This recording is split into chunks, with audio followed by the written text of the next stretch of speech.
O tom de voz tá bom? Todo mundo tá ouvindo bem?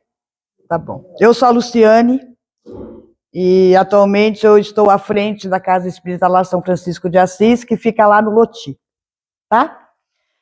E eu estou muito feliz de estar aqui participando junto a vocês das atividades do 33º Mês Espírita de Itanhaém, a convite, né, do Alain lá da US.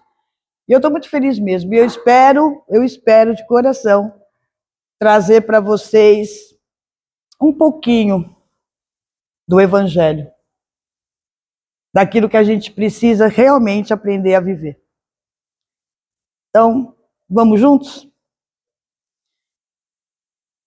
Eu quero começar falando com vocês, porque hoje a gente vai, hoje o meu papel aqui, foi assim que eu quis me colocar, eu acho que hoje é interessante a gente pegar todas as palavras que serão ditas e nos trazer como reflexões na vida real, na vida concreta, no nosso dia a dia. E eu, pensando aqui no tema, né, que tanto quando o Alain me convidou, eu falei, vamos falar da fé na vida do espírito? Como é que funciona essa fé? Que é um tema tão discutido dentro da doutrina, fé raciocinada. Vamos tentar entender tudo isso. E como é que eu quero começar? Vamos parar para pensar um pouquinho, gente? Qual é o estereótipo de felicidade que o ser humano criou? Que foi o ser humano que criou, da qual a gente faz parte. E quando a gente começa a perceber o que leva um ser humano a ficar feliz, a gente cai nas questões materiais. Eu sou feliz porque eu conquistei uma casa, eu quero ser feliz porque eu quero um carro, eu quero ser feliz porque eu quero ter um bom emprego, tudo questões materiais. E é interessante que quando eu conquisto a casa, eu fico feliz, mas essa felicidade se esvazia. Em pouco tempo eu quero começar a reformar a casa, porque eu não estou mais feliz com o azulejo, eu não quero mais aquela fachada, eu quero vender, comprar uma outra. E aí eu vou levando. Mas dentro desse combo de felicidade, a gente cria os nossos filhos nesse pacote materialista também. A gente cria os filhos para arrumar, estudar bem, bom colégio, conseguir um bom emprego, ganhar um bom salário. Quando a gente resolve mudar de cidade, foi meu caso, né? Há 21 anos atrás eu resolvi vir para Itanhaém, que eu sou de São Paulo. Aí a gente procura uma cidade que está bem estruturada. Vocês já repararam isso? A gente vai em busca de cidade que tem estrutura. Questões materiais. E a gente esquece de cuidar da vida espiritual. A gente só cuida da vida material. E, infelizmente, 2025, século 21, os números de suicídio são assustadores. O suicídio está atacando a adolescência da humanidade. A depressão tomou conta da humanidade. Nunca se vendeu tanto ansiolítico para tentar preencher o vazio que as pessoas não conseguem entender onde conseguiram. Como que se fez? Por isso que eu trago a reflexão hoje, o papel da fé na vida dos espíritos, na visão, à luz do espiritismo, mas não deixando, em hipótese alguma, inspirada no Evangelho de Jesus. No que ele trilhou aqui, no que ele me deixou e deixou a todos nós. Porque é interessante, gente, primeira pergunta que eu gostaria que vocês pensassem. Como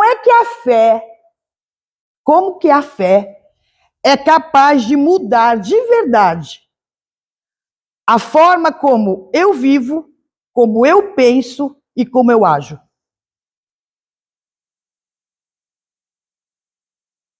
Uma perguntinha que vamos guardar dentro de nós.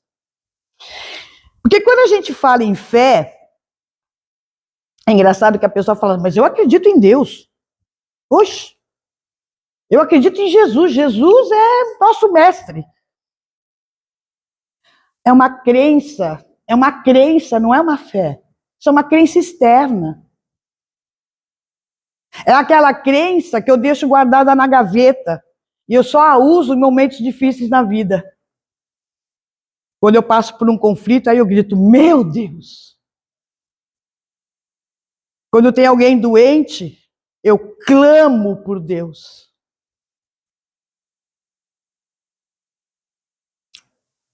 É uma fé pontual. Aí nós temos aqueles que falam assim, não, mas eu creio em Deus. Nossa, como eu creio em Deus? Aí você olha para aquela pessoa e a pessoa está vivendo numa amargura, num medo, num desespero, num vazio. Você fala, uai, como é que crê em Deus? Mas em contrapartida, a gente também encontra aquelas pessoas que nem sabem que evangelho existe às vezes. Mas ela tem uma confiança na vida. Ela é capaz de conversar com Deus diariamente. Sabe aquela conversa gostosa? Ela faz. Ela agradece a cada amanhecer. E ela fala, dai-me força para eu continuar lutando. Fé bonita, né? Muito bonita essa fé. Porque na visão espírita, a fé não é acreditar em porque sim, porque não, é assim que faz. Não é concordar com tudo que nos chega. A fé que a gente tanto estuda e tanto que a doutrina nos traz e que Jesus também nos trouxe, é a fé que tem confiança em Deus aliada ao entendimento das leis divinas. Quando eu entendo as leis divinas, eu compreendo a dor, eu compreendo por que eu sofro, eu compreendo por que nós estamos passando por tantas catástrofes. Porque a lei divina não é igual às leis humanas. As leis humanas são cheias de exceções. As leis humanas aceitam várias emendas, reformas. A lei divina não. Ela é imutável e não tem exceção. A lei divina é para mim como é para cada um que está aqui, como é para cada espírito da humanidade. Ela é igual. Deus não dá privilégio para ninguém. Para ninguém. Se fosse assim, espíritas renomados não passariam dificuldade. Não é assim? Deus não dá privilégio. Deus me ama e ama cada um de vocês. E ama aquele que nem sabe que ele existe, mas ele ama também. Porque ele sabe que um dia vai descobrir que ele existe.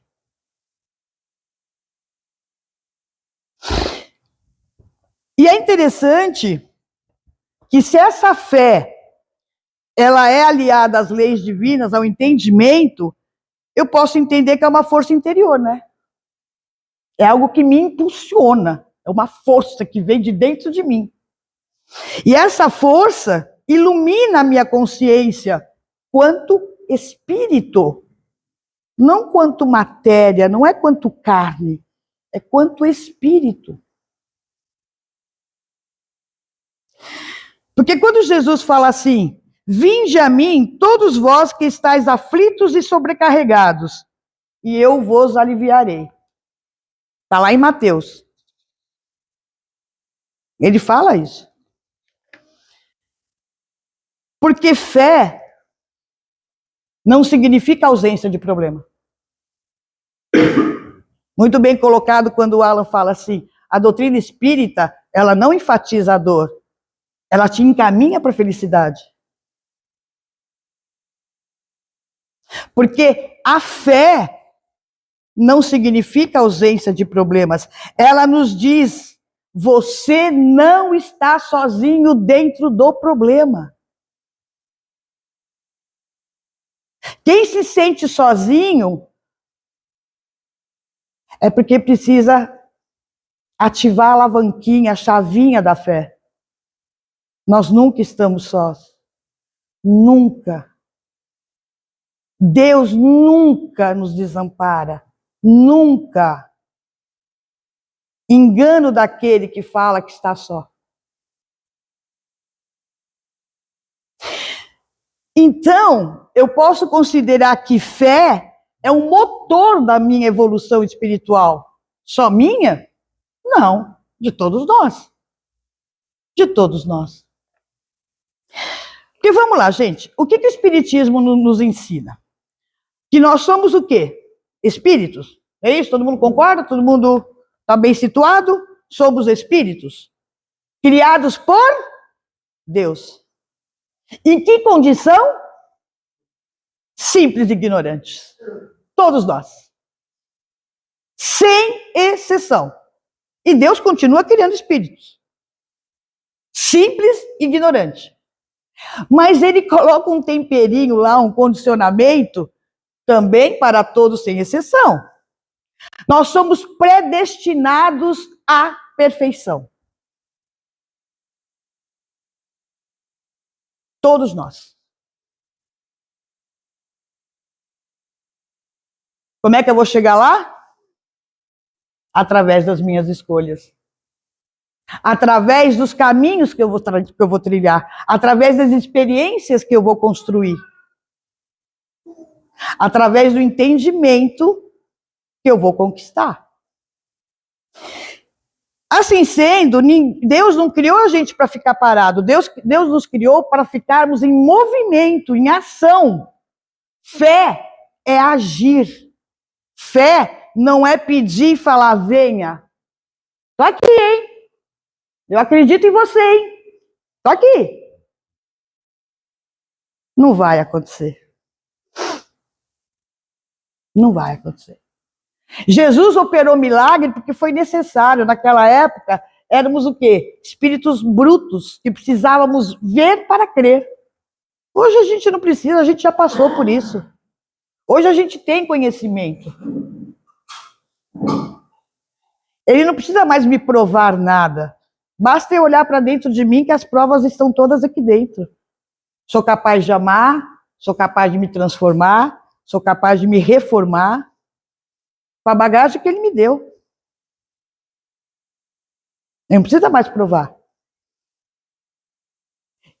Ontem mesmo eu falei lá na nossa casa, falei, Deus não quer que a gente admire ele. Não precisa disso. Ele só quer que a gente seja feliz. E ele tem certeza que todos nós seremos. Absoluta certeza. Quem não tem, somos nós. Que precisamos ativar a confiança. Então, como ele nos criou para progressão, para progredir, a fé, ela nos mostra esse roteiro. Qual é o roteiro que eu preciso vivenciar para que eu possa progredir? Eu tenho que entender que a vida continua.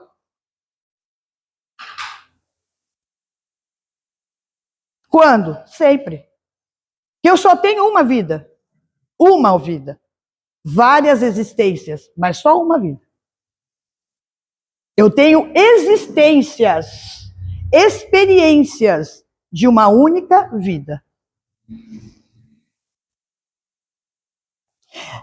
Esse roteiro me mostra que existe a reencarnação para eu poder ter as experiências. Senão, como é que eu vou praticar? Porque, gente, é aqui, ó, presta atenção. É aqui, ó, nesse chão. nesse momento, a oportunidade que nós temos de progresso. Não é quando a gente desencarna, não, gente. Presta atenção. Quando a gente desencarna, a gente vai ver as falhas que cometemos, mas também vai ver as coisas boas que fizemos, sem dúvida. Nós também não somos só porcaria, a gente também tem muita coisa boa. Mas a oportunidade de crescer, de evoluir, de se transformar, é aqui, é agora. Não é para deixar para depois, é agora. O roteiro nos mostra que existe uma justiça divina e que ninguém sofre por capricho de Deus, porque Deus não é mimimi. Deus não é melindroso. Deus não é castigador. Deus também não é autoritário. Deus é amor. Deus é Pai.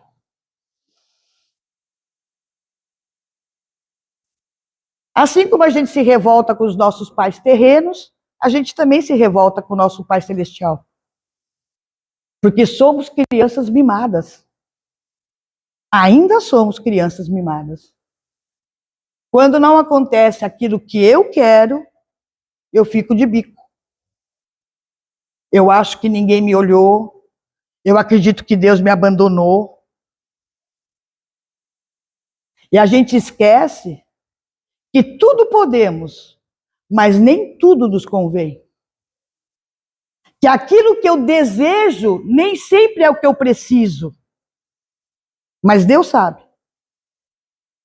Por isso que ele fala pra gente, não, agora não. E ele não está dizendo que você nunca terá. Ele só está dizendo para você amadurecer. Continue a caminhar. E um dia você vai conquistar. Mas agora não.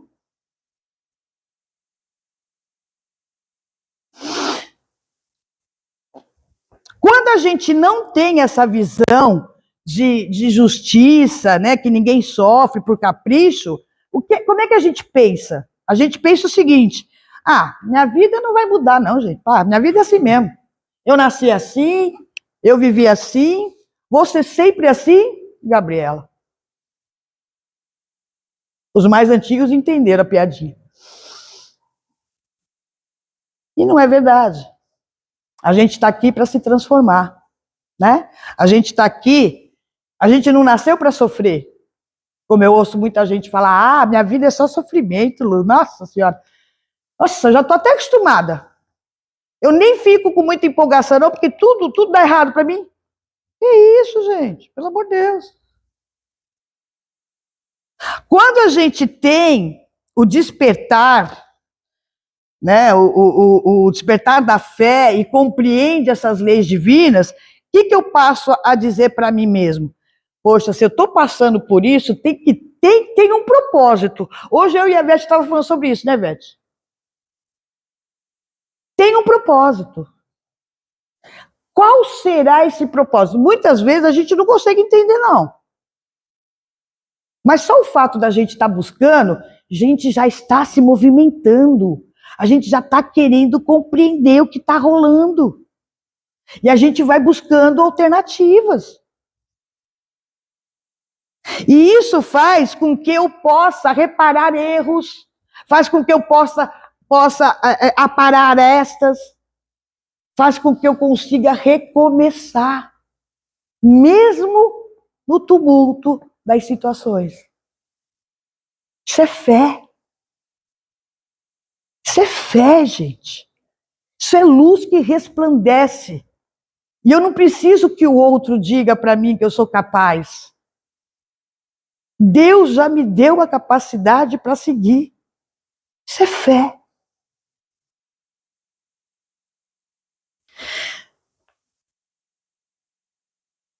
E quando eu penso assim, eu começo a fazer o quê, gente? O que a doutrina nos pede tanto? Até conversa com o Alan um dia desses. Vai estudar, meu filho. Vai entender. Vai em busca da compreensão.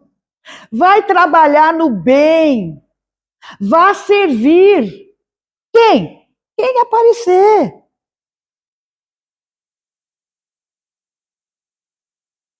Vai atuar no amor. Sabe, doe não o que te sobra, doe o que você tem. Porque sobra é esmola. O que você tem é caridade. Doar o que te sobra é fácil. Não vai te fazer falta. Que mérito que existe nisso? Doa o que você tem. Você vai ver que multiplica. Multiplica e multiplica muito. Porque é interessante que nessa questão que eu estou falando aqui de evolução, todo mundo sabe aqui que Jesus, quando aqui esteve, ele passou, né, toda a jornada dele aí, que não foi muito grande não, né? 33 anos de vida terrena, mas 3 anos, teoricamente, de missão. E ele falou, ele deixou o que pra gente? Parábolas. Já ouviram falar? Nas parábolas do Senhor. E isso que eu estou falando aqui nos remete muito à parábola dos talentos.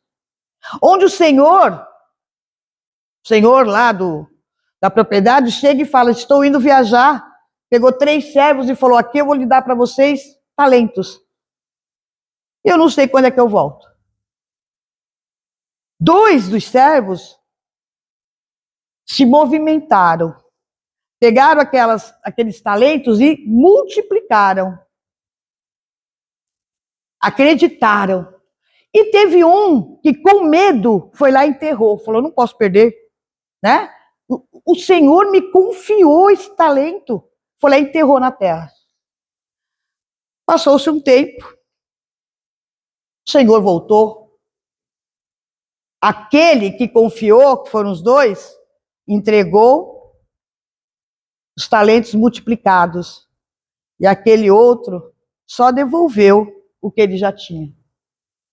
Então a pergunta que não quer calar, o que é que nós estamos fazendo com todos os talentos que Deus nos deu? Estou enterrando por medo? Ou estou em movimento e me multiplicando? Estou aguardando, estou entrando no vitimismo, porque eu sou coitadinha, não consigo nada? Ou eu estou me superando e falando, eu sou filha dele, ele já me deu a bagagem, basta eu me movimentar? O que eu estou fazendo comigo mesmo? Eu estou confiando em mim ou estou entregando minha vida na mão do outro? E depois condenando o outro porque não fez aquilo que eu queria? Olha que loucura que a gente faz.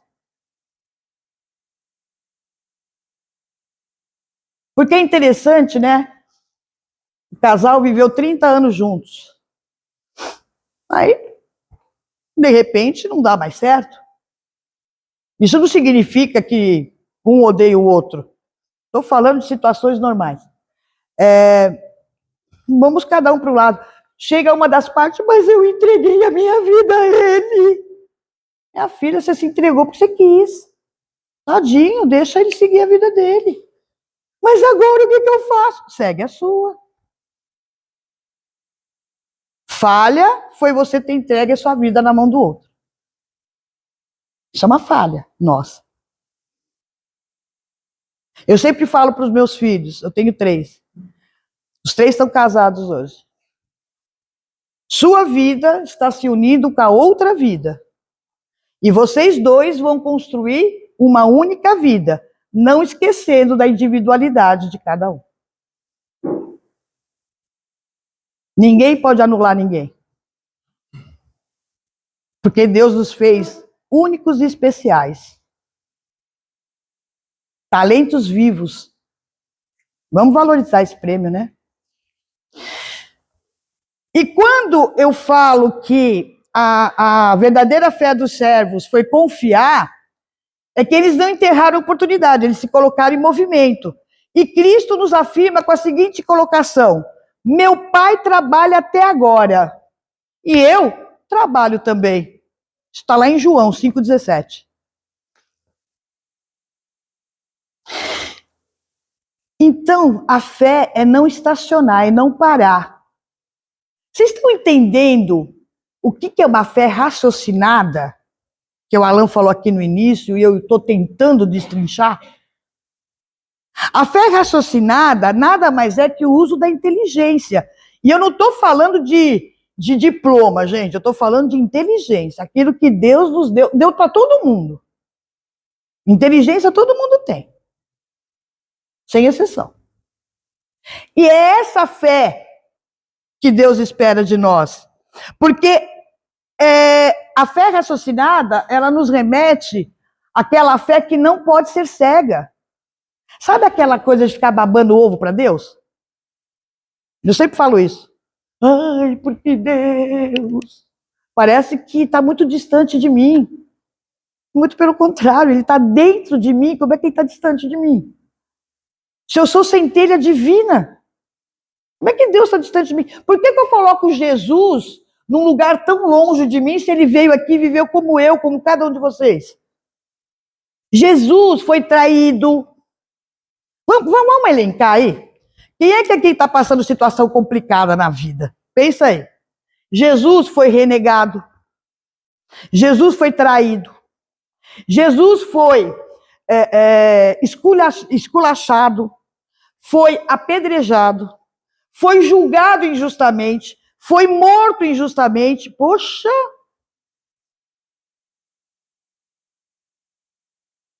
E a gente reclamando porque está faltando dinheiro no bolso? Ele veio viver o que a gente vive, para mostrar que é possível trilhar o caminho certo. Então eu não posso colocar Jesus como algo muito distante, algo inatingível. Não. Ele viveu como eu vivo, como todos nós vivemos. Mas eu preciso compreender o que ele viveu. Isso é fé raciocinada. Eu preciso entender a lei divina. Eu preciso entender que quando eu atuo com Pedro, não necessariamente o Pedro vai atuar comigo, mas a vida vai me devolver. Lei de ação e reação. Lei imutável. Para mim, para você e para todos nós. Não tem jeito. Então, a fé raciocinada é aquela que pensa, é aquela que estuda, que pergunta, que busca entender, que vai atrás das respostas.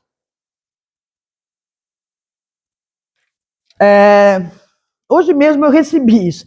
Eu tento avisar as pessoas que não é legal, mas não tem jeito, né? A gente respeita, mas é complicado. Quem aqui já recebeu no WhatsApp? Olha, faça essa oração 7 vezes, senão sua vida vai ser destruída. Todo mundo, né? Ou então você recebe assim, passe para 9 pessoas, senão você vai quebrar a corrente, sua vida vai ser... Isso é fé? Isso é superstição, né, gente? Isso é medo. Que tem aquela que fala assim, ai, só por encargo só por desencargo de consciência eu vou mandar. Isso não é fé. Então, o que é que Deus nos convida? Na verdade, ele fala assim, o que o Evangelho... Até vou pegar aqui, ó, o Evangelho. Gente, eu falo... Opa, dá licença, tá, Salete? Todo mundo conhece esse livrinho? Evangelho segundo o Espiritismo. Gente, esse livro, eu adoro toda a obra, todas as obras básicas, e gosto do Pentateuco, estudo muito, mas esse é meu queridinho. Sabe por que esse é meu queridinho? Porque se eu seguir os 28 capítulos desse livro, eu saio dessa encarnação muito melhor do que eu cheguei. Mas muito melhor. O problema é que a gente não consegue ainda, né? Temos dificuldades. Nós temos dificuldade de olhar para o próximo, imagina perdoá-lo. Se eu nem consigo me perdoar, como é que eu vou perdoar o próximo? Mas o Evangelho nos convida a algo diferente. Ele fala assim, vai, participa do grupo de estudo. Você vai ver que é legal. Você vai aprender coisa que até você duvidava que existia. Ele fala assim, lê o Evangelho. Uma vez por semana tá bom. Faz lá a prática do Evangelho no lar. Você vai ver que a sua casa vai ter uma energia diferente. Aí ele fala assim, reflita, compare, pergunte, questione, vá em busca. Use a inteligência que Deus te deu. Faça isso. Você vai ver que sua vida vai começar a mudar. Não é que os problemas vão acabar. Você vai enxergá-los de uma outra maneira. Você vai enfrentar a situação com muito mais força, com muito mais coragem. Porque você vai ter o entendimento das leis divinas. Então, Jesus fala assim, conhecereis a verdade, e a verdade vos te libertará. Ele não fala isso? Que verdade que vai me libertar? Aquela que eu vou buscar entender, que eu vou estudar para saber. Eu não vou ficar mais no achismo, eu não vou ficar mais naquilo, me disseram que era assim, então vou continuar. Porque tem uma questão, gente. Vamos voltar lá. Deus não criou todo mundo igual, simples e ignorante? Mas hoje nós estamos no mesmo lugar? Não, está cada um. Estamos todos aqui em prova e expiação. Isso não dá para mudar. Então não vem falar que nós somos bonzinhos, que nós não somos, não. Todo mundo aqui tem um grau de maldade bem bacana. Senão nem estaríamos aqui. Mas cada um está num nível. Então está tudo bem ser assim. Não dá para igualar, não dá para igualar todo mundo.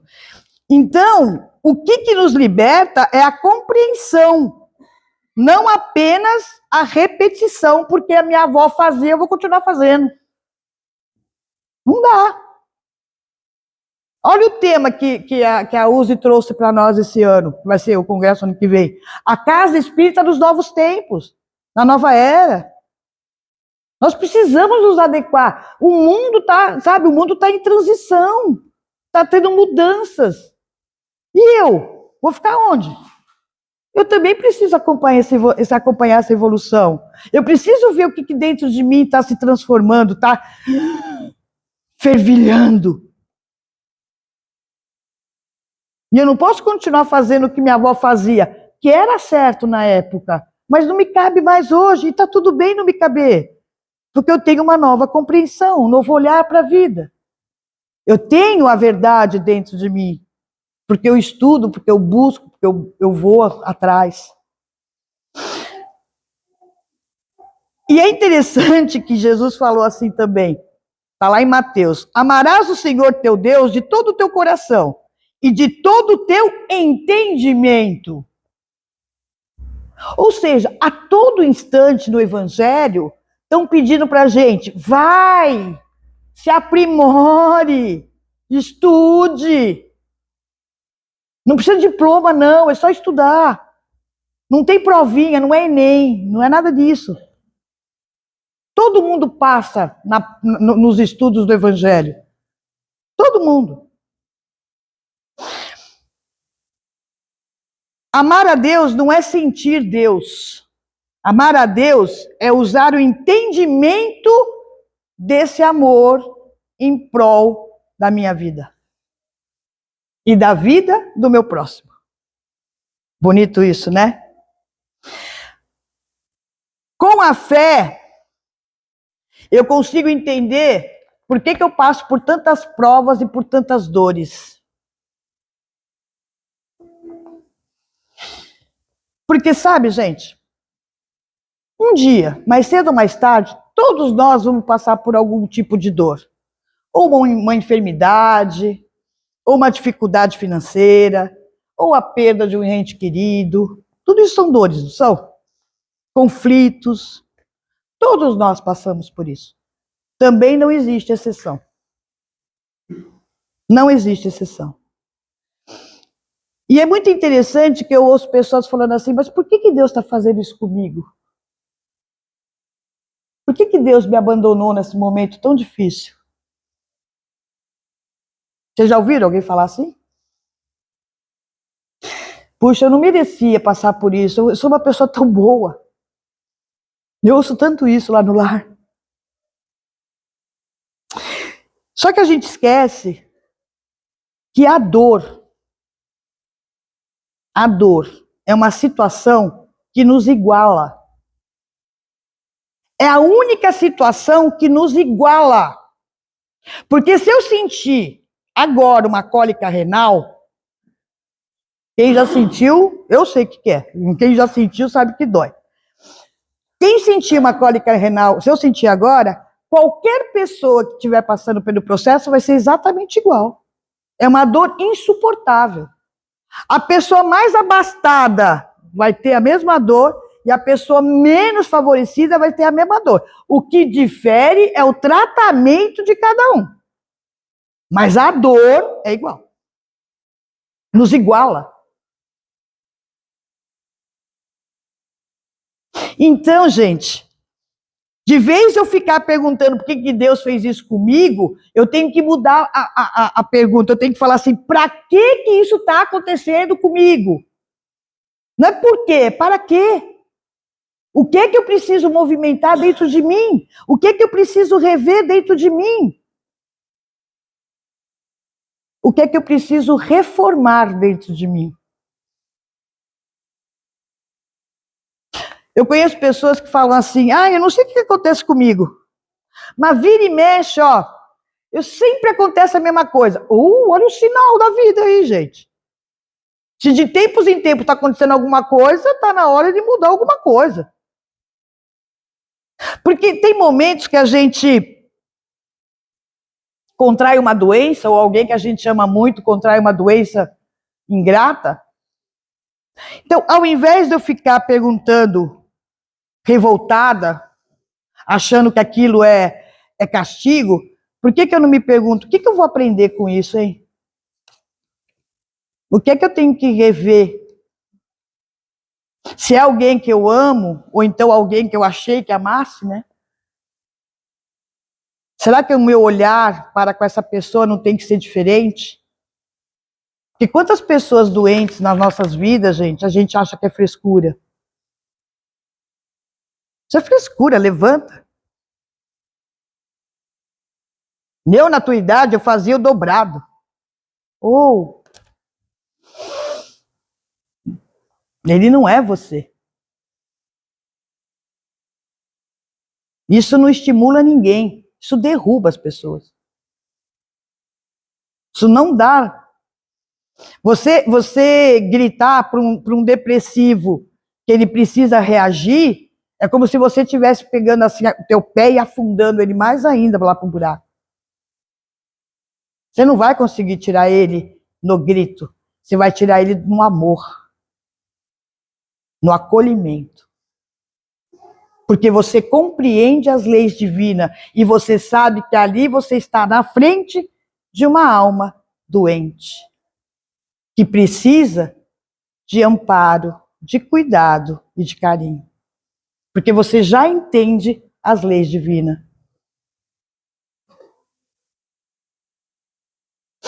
Quando a gente perde um emprego e fica desesperado, como é que eu vou fazer? Sai desse foco. Porque a gente tem o hábito de olhar para a porta que fechou e esquece que do lado tem 3 janelas abertas entrando sol. E se eu perdi o emprego, será que é porque o patrão não é bacana? Ou porque eu não estava mais atendendo as expectativas? Ou, como eu oro todo dia, Pai, livrai-me de todo mal, ele está me livrando de algo que não era legal.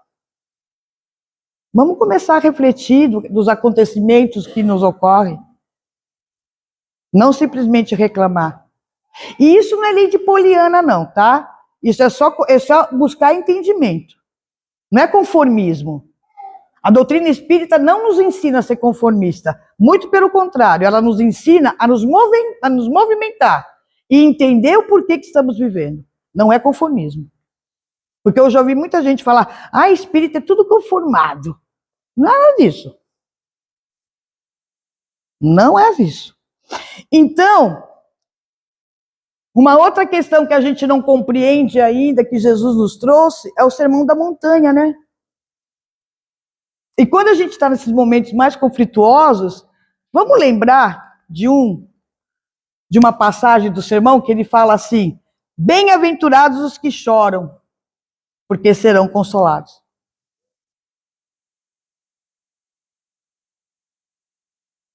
E ele ainda fala: no mundo tereis aflições, mas tende bom ânimo. Eu venci o mundo. Ou seja, você também vencerá. Então, gente, Deus, Jesus, nunca nos prometeu uma vida sem aflições. Vocês podem ler tudo a respeito, em nenhum lugar vai estar escrito que ele prometeu uma vida sem aflição e sem dor. Não existe.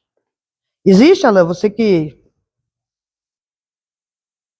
também não sabe, né? Também não conheço.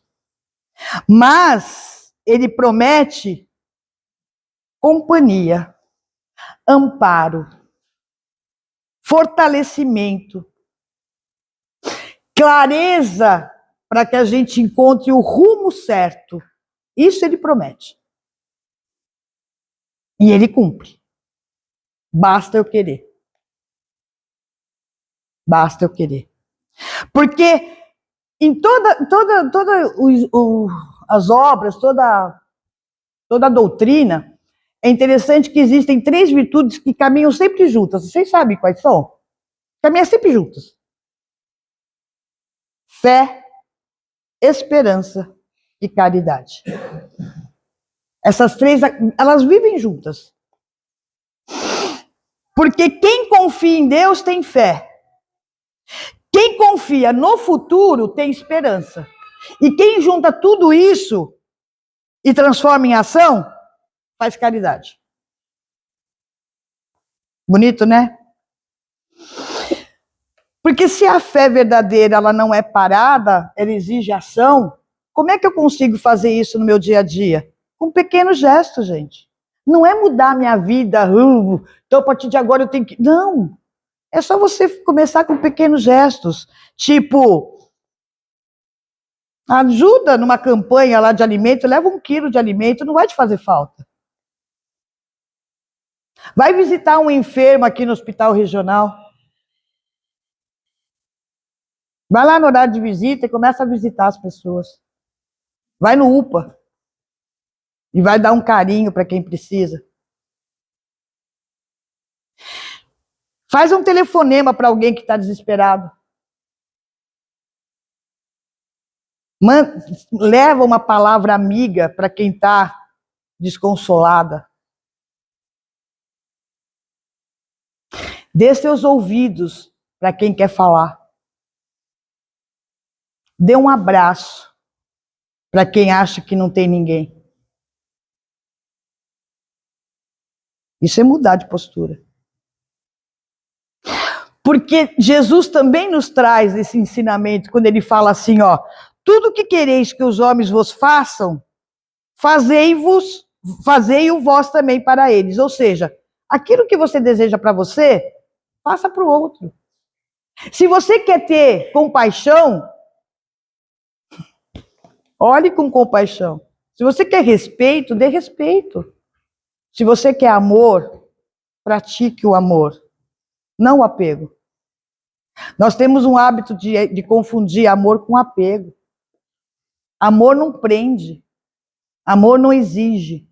Amor não cobra. Amor se sente. Amor acata. Amor aceita como é. E ajuda na transformação, se for possível. Isso é amor. É o que Deus faz com a gente, né? Você já pensou se ele virasse a cara pra gente em cada ato de birra que a gente faz? Nossa Senhora, nem sei o que seria de nós. Então,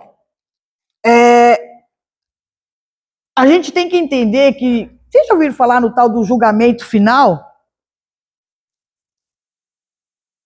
O que vocês imaginam aqui? Isso que é uma cena onde está lá o juiz, os jurados, você no meio, sendo apontado, condenado. É isso? Não, não é isso. Isso acontece aqui no plano Terra. O julgamento final está aqui, ó, na minha consciência. Eu vou saber o que eu fiz e o que eu não fiz. E eu vou saber como eu fiz e como eu não fiz. O que eu deixei de fazer, o que eu poderia ter feito. Esse é o julgamento de mim comigo mesma. Porque, gente, fé sem esperança desanima. Desanima. Se eu tenho esperança sem fé, fica tudo muito vago. E se eu tenho fé sem caridade, teoria vazia. Eu preciso juntar as três para poder ter um caminho bonito. E já entrando, que bonitinho, estou respeitando o horário, eu estou feliz, hein? Porque nós estamos na reta final. E qual é o chamamento hoje? Que eu venho aqui, essa humilde pessoa, sou mesmo, não sei nada, estou aqui para aprender cada vez mais, de verdade. Eu venho propor um chamamento para que a gente ative a fé que já existe dentro de nós. Existe uma passagem que fala assim, o semeador saiu a semear. Conhecem? É uma parábola muito conhecida, por sinal. Jesus esteve aqui e semeou. E ele continua a semear. Dentro de todos nós, existe já a semente da fé. Está lá. Por vezes adormecida, às vezes com medo, mas ela está lá. O que é que nos resta fazer? Para o semeador sair a semear, eu preciso entender que solo que eu estou sendo neste momento. Porque ele já fez o papel dele. E o meu? Será que eu estou sendo aquele solo pedregoso? Ou eu ainda sou o solo cheio de espinhos?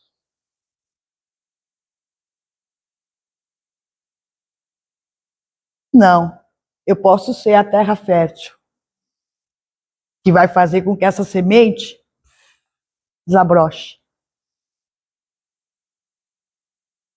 Ela está lá dentro de mim, de você e de todos nós.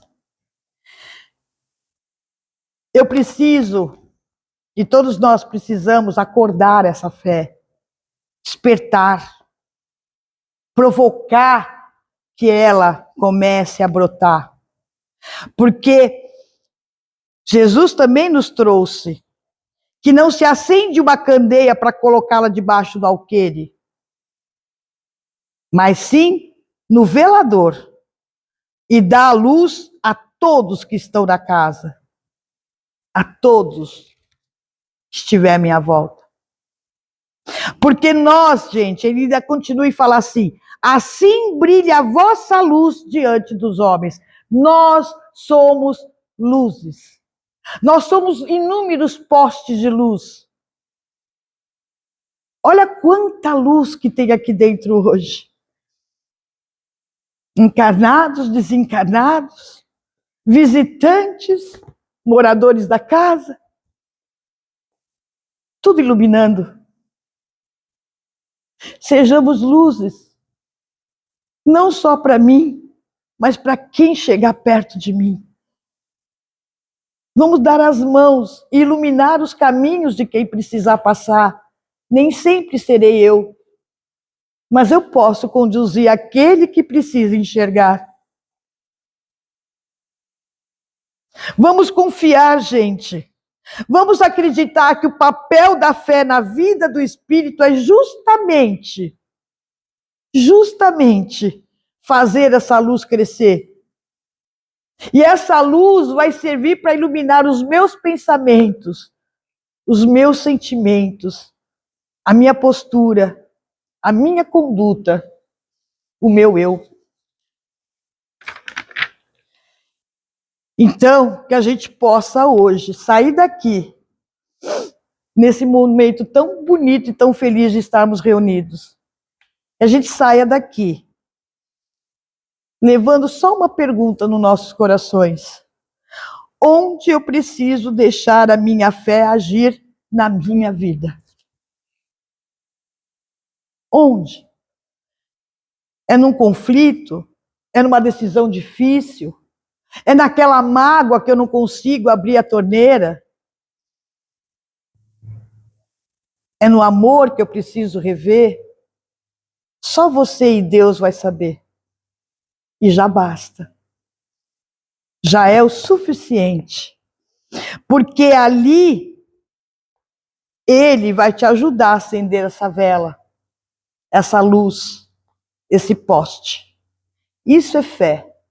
É confiar que todos nós podemos. É ter a certeza de que a gente não está só. É não duvidar do amparo. É ter coragem para seguir. É ter ânimo para acordar todo dia e falar: vou vencer. Porque a gente vence. Para que a gente possa alimentar essa nossa fé com estudos, com abraços, com acolhimentos, com trabalho do bem e principalmente com a vivência do Evangelho. Que eu consiga, pelo menos, tirar daqui alguma transformação nos meus passos. E que eu consiga enxergar Jesus, nosso mestre, nosso exemplo, como aquilo que ele falou para os discípulos quando ele partiu. Eu sou o caminho, eu sou a verdade, eu sou a vida. Venha, eu estou te esperando. Fiquem com Deus. E muito obrigado pela oportunidade. Não precisa, não precisa.